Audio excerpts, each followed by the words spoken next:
Sanjay sir, बीडचा विषय पुन्हा एकदा चर्चेमध्ये येतोय. पुन्हा एकदा सर्वपक्षीय आंदोलन छेडलं जाणार आहे. सगळ्याच नेत्यांना, सर्व धर्मीयांना आवाहन केलं जात आहे की तुम्ही रस्त्यावरती उतरा बीड प्रकरणामध्ये. बीडमध्ये झालेली घटना ही दुर्दैवी आहे आणि त्याचं कोणीही समर्थन करणार नाही. स्वतः मुख्यमंत्र्यांनी सांगितलं की मी कुणाचीही गय करणार नाही. आम्ही स्वतः जाऊन तिथं त्या ठिकाणी जाऊन ती परिस्थितीची पाहणी केलेली, एसपीशी बोललेलो आहे आणि देशमुख कुटुंबाला त्यांचं सांत्वन केलं, त्यांना मदत करायचा प्रयत्नही केलेला आहे. एसपीने जे आम्हाला आश्वासन दिले की 2-3 दिवसामध्ये आरोपींना आम्ही गजाड करू, मला वाटतं त्यांना थोडा वेळ हा दिला पाहिजे आणि त्यासाठी राजकारण नको. उद्रेक जरूर आहे, लोकांच्या मनात राग जरूर आहे, लोकांना वाटतंय की ह्या आरोपींना पकडलंच पाहिजे आणि तो प्रयत्न सरकार सुद्धा करतंय, म्हणून त्यांना पाठीशी घालायचा प्रश्न येत नाही. परंतु त्या अनुषंगाने कोणी जर राजकारण करत असेल तर तेव्हा ते मला वाटतं गैर आहे. समाजामध्ये आम्हाला तेढ निर्माण करायची नाही, परंतु जे गुंडे आहेत, ज्यांची गुंडागिरी चालते, दिवसा ढवळ्या एखाद्या माणसावर इतके म्हणजे छळ करून त्याला मारलं जातं, ते तर जेलमध्ये पाहिजे आणि त्यांना सुद्धा फाशीची शिक्षा झाली पाहिजे, ही आमची स्वतःची मागणी आहे. म्हणून आता हे जात आहेत, पुन्हा सर्वांना एकत्रित करून काय दुसरा भडका उडवण्याचा प्रयत्न करतात की काय याची कल्पना नाही. परंतु गेले तरी सामंजस्याने त्यांनी भूमिका घ्यावी अशी त्यांना सुद्धा आमची विनंती राहणार आहे. 28 तारखेला होणाऱ्या या रॅलीच्या संदर्भात आज खरं तर बीडमध्ये एक पूर्वनियोजित अशी बैठक आहे. जितेंद्र आव्हाड यांच्यासोबत अनेक नेते तिकडे जाणार आहेत. नाही, जा बैठक घ्या, जा तिथं सर्व ते परिस्थिती समजूनही घ्या, परंतु परिस्थिती चिघळू देऊ नका. सर्वांना एकत्रित करा. या त्या घटनेचा कोणीही समर्थन करत नाही हे मी पहिल्यांदा सांगतोय. म्हणून आम्हाला सुद्धा त्याचा संताप आहे. एक चांगला सरपंच आम्ही गमावलेला आहे, म्हणून त्याच्या या सगळ्या ज्या काही दुःखद घटना त्या ठिकाणी घडलेल्या आहेत आणि असे अनेक प्रकार आहेत. मला सुद्धा अनेक प्रकार त्या ठिकाणी सांगण्यात आलेले आहेत.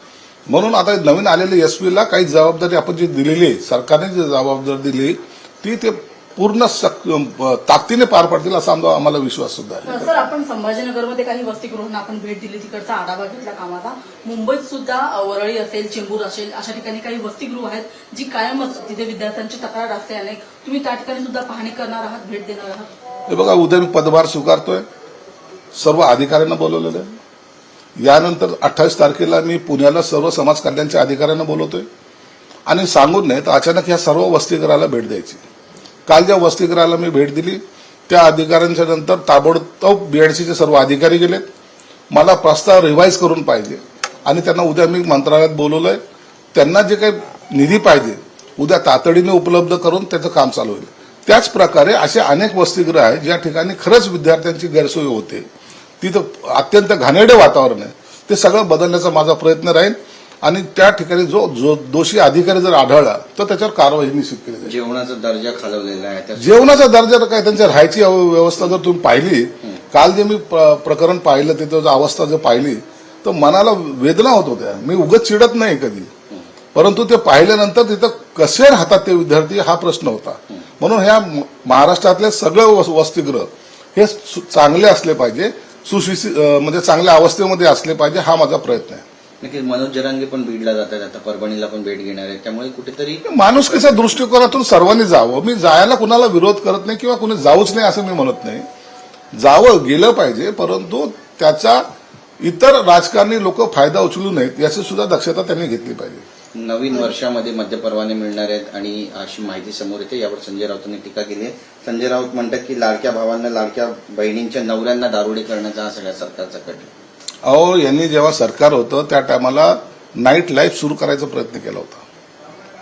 आता 31ला काहीतरी 5 वाजेपर्यंत चालू राहणार तर त्याच्यावर आगडोम करता येते. आणि यांची कल्पना काय होती तर रात्रभर हे सगळं चालू राहिलं पाहिजे. नाईट लाईफ कुणाचा प्रोग्राम होता, कुणाची कल्पना होती? त्यांचीच कल्पना होती ना. म्हणजे युवा पिढीला सुद्धा त्यांना बर्बाद कसं करायचं हे त्यांचा पहिला प्रोग्राम होता. म्हणून आता यांनी टीका करणं सोडून द्यावं. जे चांगलं काम करतात त्यांना थोडं पाठिंबा द्यावा आणि जर याच्यात काही जर तुम्हाला सूचना करायच्या असेल तर निश्चित त्या सरकारला केल्या पाहिजे. अजित पवार यांनी खरं तर एक वक्तव्य केलं आहे की डीपीसीच्या नावाखाली कुठल्याही कामांसाठी पैसा वापरला जातो, मात्र आता तो पैसा जपून वापरला जाईल. कातरी मिलाव्यांबरोबर कुठे खर्च करायचा आहे तिथे निश्चित चांगल्या कामालाच तो पैसा गेला पाहिजे. जनतेचा पैसा आहे, त्याची उधळपट्टी होता कामा नये. काही लोक तर डीपीडीसीचा पैसा हे आपल्या घरासमोरचा रस्ता बांधायला लावतात, कुठं आणखीन काही करतात. हे सगळे प्रकार थांबले पाहिजे, याला आम्ही सहमत आहोत. चांगल्या कामासाठी डीपीडीसीचा पैसा वापरला गेला पाहिजे, ही आमची सुद्धा भूमिका आहे. ईडीने आता काही नवीन नियम देखील काढलेले आहेत. गेल्या 5 वर्षांमध्ये ईडी फार चर्चेत आहे. मात्र आता एखाद्या संशयित आरोपीवर जेव्हा त्याला चौकशीसाठी घेतले जाते, जेव्हा खासगी वस्तू असतील म्हणजे लॅपटॉप, मोबाईल, ते तपासले जाणार नाहीत, त्याला हात देखील ईडी लावणार नाही. आता या यंत्रणेने काय निर्णय घ्यायचे ते घ्यावेत, परंतु जर एखादा दोषी नसेल तर त्याचा छळवाद होऊ नये ही त्यांच्याकडून अपेक्षा आहे. सर त्याच्या आदित्य ठाकरेंनी मुख्यमंत्र्यांना जे पत्र दिलं की राजकीय बॅनरबाजी आता हटवली जावी आणि तसा नियम सगळ्याच पक्षांसाठी लागू करण्यात यावा. मनसेने सुद्धा ही भूमिका घेतली होती. मात्र कोणताच पक्ष स्वतःच्या भूमिकेवर ठाम राहत नाही.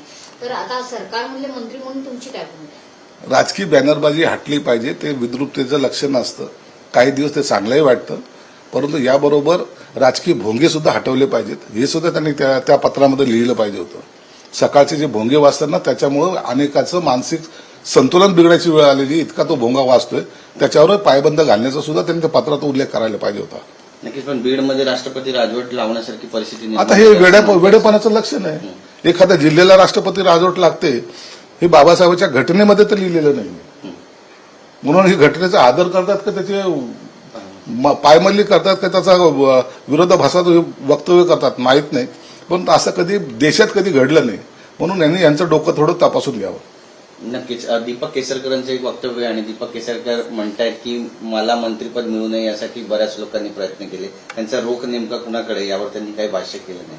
नाही, आता दीपक केसरकरांचा थोडासा मंत्रिपद न मिळाल्यामुळे राग असू शकतो, परंतु कोणी त्यांच्या विरोधात प्रयत्न केले हे त्यांनाच माहिती आहे.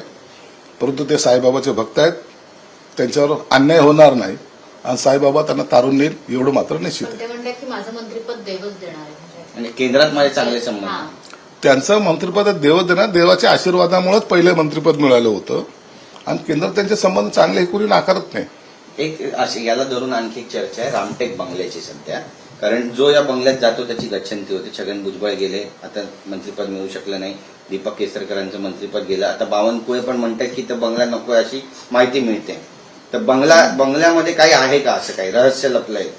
मला त्याची कल्पना नाही, परंतु असे गोष्टी आहेत आता कानावर जे आलेले आहेत ते योगायोग म्हणा का तिथं गेल्यानंतर घडल्यात म्हणा, परंतु असं तर रामटेक बद्दल अनेक स्टोरीज हे आपल्याला ऐकायला मिळालेल्या आहेत. परंतु माझ्या माहितीप्रमाणे पंकजाताईने स्वतः तो बंगला डिमांड करून मागितला की त्या वडिलांचं तिथं वास्तव्य होतं, म्हणून कालच तो बदलही झालेला आहे. आणि रामटेकला मला वाटतं तर पंकजाताई जाणार आहेत आणि बावनकुळे त्यांच्या बंगल्यात जाणार आहे. परंतु बंगल्यामध्ये काही दोष नसावा असं माझं मत आहे.